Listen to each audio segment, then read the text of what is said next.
Assalamualaikum warahmatullahi wabarakatuh. Alhamdulillahi rabbil alamin. Wassalatu wassalamu ala ashrafil anbiya'i wal mursalin wa ala alihi wa sahbihi ajma'in, amma ba'. Sidang pendengar yang dirahmati Allah, alhamdulillah, pada malam yang mulia ini masih lagi kita bersama-sama di Radio Aikim dalam rancangan Makarimul Akhlak yang diterbitkan oleh saudara saya Al-Fadhil Ustaz Irwan. Dan dalam Makarimul Akhlak, sebagaimana yang siri-siri yang lepas kita telah bincangkan pengenalan dan konsep tasawuf, betapa pentingnya seseorang itu memahami untuk menjadikan akhlaknya, pribadinya baik. Dan kita kisahkan pelbagai kisah dan memberi jawapan serta penghujahan berkenaan dengan ilmu tasawuf ini. Sidang pendengar yang dirahmati Allah, untuk kali ini, pada malam yang mulia ini, perbincangan kita berkenaan dengan isu Imam Syafi'i rahimahullahu ta'ala dan nasihatnya. Tujuannya tak lain tak bukan kita nak mengambil buah fikiran daripada tokoh-tokoh Islami yang besar agar mungkin kita jadikan ia sebagai hikmah dan tajribatul hayah. Dengannya maka kita akan dapat untuk memandu dan memimpin, kerana pengalaman hidup yang telah dilaluinya itu mungkin memberi kesan kepada kita dalam kita menghadapi tribulasi dan kehidupan pada zaman mutaakhir ini. Sidang pendengar yang dirahmati Allah, sebelum daripada saya bincang secara khusus berkenaan dengan mutiara kata dan hikmah Imam Asy-Syafi'i rahimahullahu ta'ala, maka saya nak sebut sedikit sebanyak biografi secara ringkas imam kita ini. Imam Syafi'i rahimahullah dilahirkan pada tahun 150 Hijrah dan meninggal dunia pada tahun 204 Hijrah. Lahir di Gaza, Palestin, dan meninggal dunia di kota Mesir. Dan beliau adalah salah seorang ulama di kalangan ulama ahli sunnah wal jamaah dan mempunyai watak yang cukup baik yang amat disukai oleh masyarakat. Kalau kita tengok zaman dahulu sampailah kepada zaman kini, bila sebut Imam Syafi'i, ramai yang mengetahuinya, sekurang-kurangnya tahu tentang namanya. Itulah hebatnya Imam Syafi'i. Dan manakibnya kami telah garapkan dalam banyak buku, termasuk buku Imam Asy-Syafi'i, dan banyak lagi buku-buku yang dicetak oleh Jakim dan sebagainya. Kita kemukakan hal berkenaan dengan Imam Syafi'i ini. Sidang pendengar yang dirahmati Allah, sebenarnya bila kita bincang nasihat Imam Syafi'i, saya tak nak bincang dengan erti kata saya baca saja, tapi mungkin saya akan huraikan sedikit sebanyak supaya kita dapat memahami dengan sebaiknya dan sekurang-kurangnya kita tahu maksud yang dikehendaki oleh Imam Syafi'i rahimahullahu ta'ala. Dan jika sekiranya tak sempat pada perbincangan kali ini, kita akan sambung lagi pada perbincangan seterusnya pada minggu hadapan dan sebagainya, insya-Allah. Antara kenyataan atau mutiara kata Imam Syafi'i rahimahullahu ta'ala ialah, belajarlah ilmu fiqh sebelum kamu menjadi ketua, dan apabila kamu menjadi ketua maka tak ada masa lagi untuk belajar. Tengok, satu kenyataan yang kita nampak biasa saja, tapi memberi satu kemafhuman yang mendalam. Dan kenyataan ini persis dengan kenyataan Sayyidina Umar ibn Al-Khattab. Sayyidina Umar pernah buat kenyataan, tasawwadu tafaqahu qabla an tusawwadu.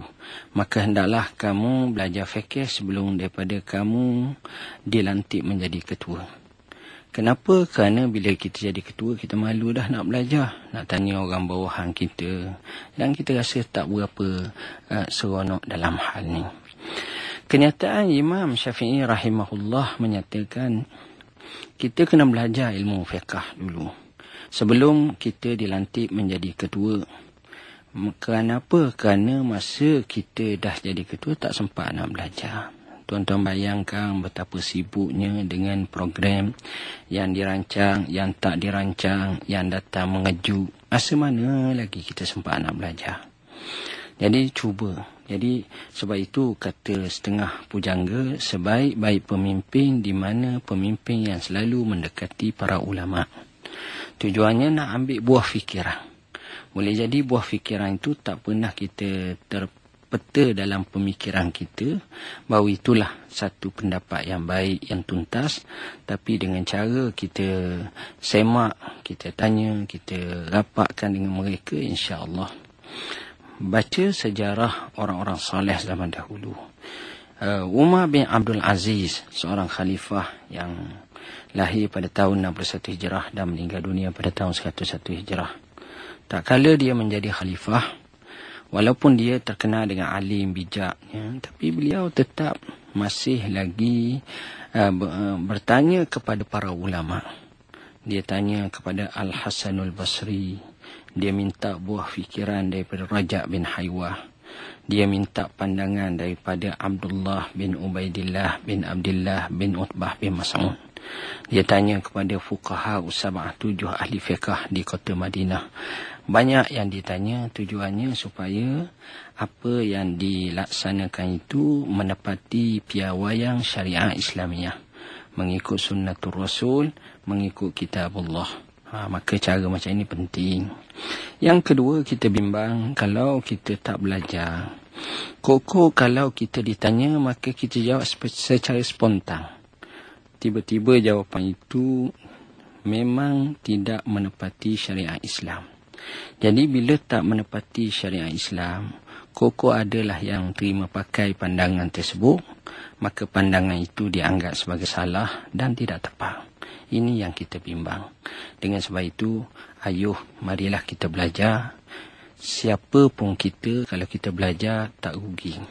Hatta Imam Syafi'i rahimahullah dikatakan, walaupun dia tokoh yang terkemuka pada zamannya, tapi kalau kita tengok senaraian guru-gurunya banyak. Di kota Mekah masa mula-mula belajar memanglah Tok Guru dia ada. Alim dah sikit, belajar pula di Madinah. Belajar dengan Imam Malik itu belasan tahun. Pergi pula belajar di Kufah, di Baghdad. Begitu juga belasan tahun. Pergi pula belajar di Yaman. Dan akhir sekali pergi ke Mesir, menjadi tuan guru besar di sana, masih lagi belajar dengan Sayyidah Nafisah radhiyallahu anha, keturunan Rasulullah sallallahu alaihi wasallam. Menunjukkan kepada kita budaya belajar ni adalah budaya sepanjang hayat. Dan inilah yang ditanya kepada Ayyub As-Sakhtiyani, salah seorang perawi hadis yang terkemuka dan guru kepada Imam Malik. Di mana dia bila ditanya, apakah amalan yang kamu nak lakukan kalau ditakdirkan Allah cabut nyawamu? Jawabnya, aku nak ketika itu aku sedang belajar ilmu. Itu menunjukkan betapa pentingnya seseorang belajar ilmu. Maka nasihat Imam Syafi'i ini amat penting. Begitu juga kalau kita tengok, kalau kita nak kahwin. Tanpa ilmu macam mana nak didik isteri, nak didik anak-anak, nak jadikan rumah tangga harmoni mengikut apa yang diredai Allah. Maka ini cukup penting, termasuk dalam mengurus diri sendiri. Sidang pendengar yang dirahmati Allah, antara mutiara kata Imam Syafi'i menyatakan menuntut ilmu adalah lebih baik daripada melakukan solat sunat. Ini kalau kita tengok amat penting. Dan inilah yang ditekankan oleh ulama, termasuk ulama tasawuf yang terkenal Rabbani. Dia akan perintahkan kepada murid-muridnya belajar. Dia tak biarkan murid-muridnya dalam keadaan kejahilan. Belajar dengan ramai tuan guru ni, tuan guru tu. Macam imam kita, Imam Syafi'i. Berapa ramai tok guru dia. Kita baca sejarah Imam Malik, tok guru dia puluhan, ratusan. Ada yang setengah tok guru mereka sampai 700 orang. Ada yang 400 orang, ada 80 orang. Banyak. Maknanya apa? Maknanya mereka ni belajar sungguh-sungguh. Di sini nak ajar kepada kita, walaupun sembahyang itu tiang agama, tetapi dalam isu belajar dengan menuntut ilmu, maka menuntut ilmu jauh lebih afdal. Belajar menuntut ilmu dengan solat sunat maksudnya, maka solat sunat kalau kita buat banyak sehingga kita mengabaikan majlis menuntut ilmu, sebenarnya kita berada dalam kerugian. Sepatutnya kita belajar dan kita juga boleh lakukan solat sunat. Sebab itu bagi saya, langkah yang dilakukan oleh tuan-tuan guru, oleh para ulama asatizah yang mengajar di masjid-masjid pada waktu malam, sebenarnya cukup baik. Dan kita sebagai orang yang ingin belajar, kita pergi ke masjid. Kita balik kerja pukul 5.30, kita sampai 6.30, berehat sekejap, mandi, kemudian kita ambil kereta pergi ke masjid, atau naik motosikal atau berjalan kaki kalau dekat. Maka di situ bukan kita hanya belajar saja, tapi kita dapat sembahyang, kita dapat iktikaf dalam masjid, kita dapat sembahyang sunat, kita dapat bersua dengan rakan taulang kita. Maka di situ seolah-olah satu pakej kebaikan yang kita dapatkan pada satu cara pelaksanaan, atau satu cara kita pergi sahaja, kita telah dapat kesemuanya. Maka di sini jauh lebih baik daripada kita seorang sembahyang di rumah, sembahyang maghrib, kemudian kita bersembahyang sunat sampai kepada isyak. Mungkin pada pandangan kita ni baik sebab sembahyang banyak. Tapi pada saat yang sama, kawan-kawan kita, jiran kita yang ke masjid, yang dengar orang mengajar, jauh lebih baik pada kita. Ini penting budaya ini. Dan kita pupuk juga anak-anak kita. Kita ajak dia ke masjid, ke surau. Kita ajak isteri kita, kita ajak keluarga kita, kita ajak keseluruhannya. Bila kita boleh ajak semuanya, insya-Allah nur ala nur, cahaya atas cahaya. Dahlah kita dapat pahala pergi, pahala ajak, pahala dakwah ini juga kita dapat. Sidang pendengar yang dirahmati Allah, kita masih lagi dalam rancangan Makarimul Akhlak. Dalam rancangan tasawuf atau bicara berkenaan dengan pembersihan tasfiyatul qulub, pembersihan hati.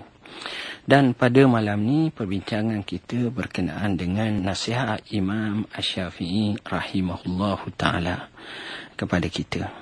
Antaranya ialah Imam Syafi'i pernah menyatakan, sesiapa yang benar dalam persaudaraan dengan sahabatnya akan ditutup kekurangan dan diampun kehinaannya. Kita tengok, kita dalam bab bersahabat, masalah sekarang ni ialah apabila ketidakjujuran berlaku. Sahabat kadang-kadang makan sahabat, sahabat tipu sahabat, sahabat buat baik menghina sahabat, sahabat yang suka untuk kita kata betul-betul. Dengan sebab itulah setengah ulama zaman dahulu dia beza antara sahabat dengan kawan. Orang tanya apa beza antara sahabat dengan kawan? Kata dia, kawan masa senang, kawan masa kaya, kawan masa sihat, kawan masa berpangkat, kawan masa berada. Sedangkan sahabat pada masa susah, pada masa sakit, pada masa dilanda tribulasi, pada masa miskin, pada masa tidak berada. Maka kalau kita boleh kawan dengan sahabat macam itu, maka alangkah beruntungnya kita. Sebab itulah dalam hal ni, pertama sekali kita jadikan isteri kita macam sahabat kita, suami kita, kepercayaan kita tak berbelah bagi. Dan pada masa itu kita dapat tingkatkan hubungan antara kita ini, menyebabkan pada masa itu barulah kita akan faham sebenarnya. Kita lebarkan pula kepada anak-anak, kepada saudara mara, kepada rakan-rakan kita. Akhirnya barulah sahabat itu akan memberi kesan yang cukup besar. Dan katanya, bila kita bersahabat dengan kejujuran, ghalibnya kekurangan-kekurangan itu dapat diatasi. Macam contohlah, kita baik dengan seorang sahabat kita. Sahabat kita ni kalau dekat datang kat kita, selalu bagi benda kat kita. Ajak makan, dia jamu. Apa benda, dia backing kita. Tapi mungkin dia ada satu sifat yang tak baik, namanya sifat pemarah. Kemudian bila orang lain tanya kat kita, macam mana sahabat awak tu, si Pulang bin si Pulang, macam mana? Lalu kita pun kata dia ni baik, gini. Dan kita akan cover. Dan kita tak akan bagi tahu apa yang dia perangai tak baik tu. Marah tu. Kemungkinan ada orang akan kata, saya dengar dia ni sifatnya suka marah gini. Kita akan kata lagi, ya betul dia marah. Tapi dia marah kerana apa? Dia marah kerana itu menyalahi perintah Tuhan. Menyebabkan syiar Allah diabaikan. Diremehkan. Sebab itu dia marah. Maka kita akan tahu dan kita akan cuba pertahankannya. Kenapa? Kerana keikhlasan persahabatannya dengan kita. Inilah yang sepatutnya yang kita pupuk dalam bersahabat. Kemudian seterusnya. Kata Imam Syafi'i rahimahullah ta'ala. Keredaan manusia adalah suatu tuntutan yang tidak terhingga baiknya. Aku berkata sedemikian adalah semata-mata untuk memberi nasihat. Bukanlah terselamat manusia daripada satu jalan. Maka hendaklah engkau melakukan apa yang berguna pada diri engkau. Jalankanlah perkara itu terlebih dahulu dan tinggalkanlah manusia dengan keadaannya. Maksudnya ialah, daripada kenyataan Imam Syafi'i rahimahullah ta'ala ini jelas menunjukkan kepada kita, kadang-kadang bila orang tu redha dengan kita, banyak benda baik. Contohnya, kadang-kadang kita suka pada seorang perempuan. Kita nak kat dia, tapi dia tak nak kat kita. Kan payah. Macam mana kita teka pun, macam mana kita ni payah. Tapi kalau kita biasa, dia nak kat kita, mudah sangat lah pula. Itu beza. Sekarang ni manusia, bila dia redha, maka sudah tentu banyak sangat baik. Sebab kaedah menyatakan, wa ainur ridha an kulli aibin kalilatun wa ainul sukhti tubdiyal masawiyah. Mata yang redha itu sudah pasti daripada segala aib itu macam malam ataupun tak nampak langsung. Atau kita kata macam tak ada apa-apalah. Salah macam mana pun tak ada apa. Seorang ibu dia sayangkan anak dia seorang tu. Anak lain tak berapa sangat, hak ni dia sayang. Maka adik-beradik melaporkan, ni mak, dia tak apa. Dia cover. Dia cuba, tak apa mak gini. Dia akan cuba pertahankan. Kenapa? Kerana dia redha. Tapi kalau mata nak marah ni, segala benda hak kecil-kecil mana nampak. Pasangan suami isteri saling sayang menyayangi. Maka saling kata orang sama-sama cover lah. Hebat, seronok, bagi tahu kat ibu bapa, bagi tahu kat mertua, bagus. Tak ada yang tak bagus. Sebab masing-masing redha meredai. Ya zambillah, kalau berlakulah apa yang kita kata permusuhan membawa kepada sampai runtuhnya institusi rumah tangga. Ketika itu, hak aib sikit pun bagi tahu. Masalah berhenti kereta dekat dengan tol, minta suruh bayar sikit, yang hanya RM2.50 akan dibangkitkan. Tapi masa redha bagi RM2.50 pun tak nampak, bagi RM3.000 pun biasa. Ini perannya. Jadi sebab itu jaga keredaan manusia, tapi mestilah mengikut syariat Allah. Jangan nak jaga redha dia sampai tak sembahyang, sampai tak ibadat, sampai melakukan perkara yang dimurkai Allah, maka yang itu tidak dibolehkan. Sidang pendengar yang dirahmati Allah. Seterusnya Imam Syafi'i rahimahullahu ta'ala menyatakan, sesiapa yang berkehendak kepada dunia, maka hendaklah dia mencari ilmu. Dan sesiapa yang berkehendak kepada akhirat juga, hendaklah dia mencari ilmu. Yang ini ni kadang-kadang kita dengar orang kata Nabi bersabda. Tapi sebenarnya bukan kata-kata Nabi, tapi kata-kata Imam Syafi'i rahimahullah. Kalau tuan-tuan baca dalam Muqaddimah Majmu' sebagai contoh, Imam Nawawi menukilkan antara kata-kata hikmah Imam Syafi'i, man arada al-ilma fa'alaihi bil-ilmi wa man arada al-akhirata fa'alaihi bil-ilmi wa man aradahuma ma'a fa'alaihi bil-ilmi. Siapa yang nak kepada dunia, maka hendaklah ada ilmu. Siapa yang nak ke akhirat, maka hendaklah dia ada ilmu. Siapa yang nak kedua-duanya, maka hendaklah dia mempunyai ilmu.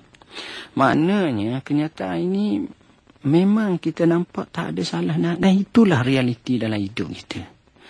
Tuan-tuan tengok orang kaya pada kita, orang berpangkat pada kita, Kalau kita tengok orang berpangkat lah pada kita, orang pangkat besar, mata dia ada berapa? 2. Tangan dia ada berapa? 2. Kaki dia ada berapa? 2. Kadang-kadang kederak dia dengan kederak kita kuat kita lagi. Gagah kita. Boleh pergi mari. Tapi kenapa dia sampai kepada tahap menguasai dunia? Kerana dia ada ilmu. Itulah jawapannya. Dan Allah sendiri sebut, yarfa'illahu allazina amanu minkum wallazina utul ilma darajat. Allah pasti mengangkat orang yang beriman dan orang yang dikurniakan ilmu di kalangan kamu akan beberapa darjah. Allah menyebut, wa man yu'tal hikmata faqad utiya khairan katsira. Siapa yang dikurniakan hikmah, maka sebenarnya dia telah dikurniakan kebaikan yang banyak. Kenapa bila disebut khairan katsira datang dalam bentuk nakirah? Kerana kata ulama, bentuk kebaikan itu bukan terarah kepada satu tapi banyak. Maka di situ kita faham memang sepatutnya. Dan ini sebenarnya sidang pendengar yang dirahmati Allah. Patut kita baja kepada anak-anak kita.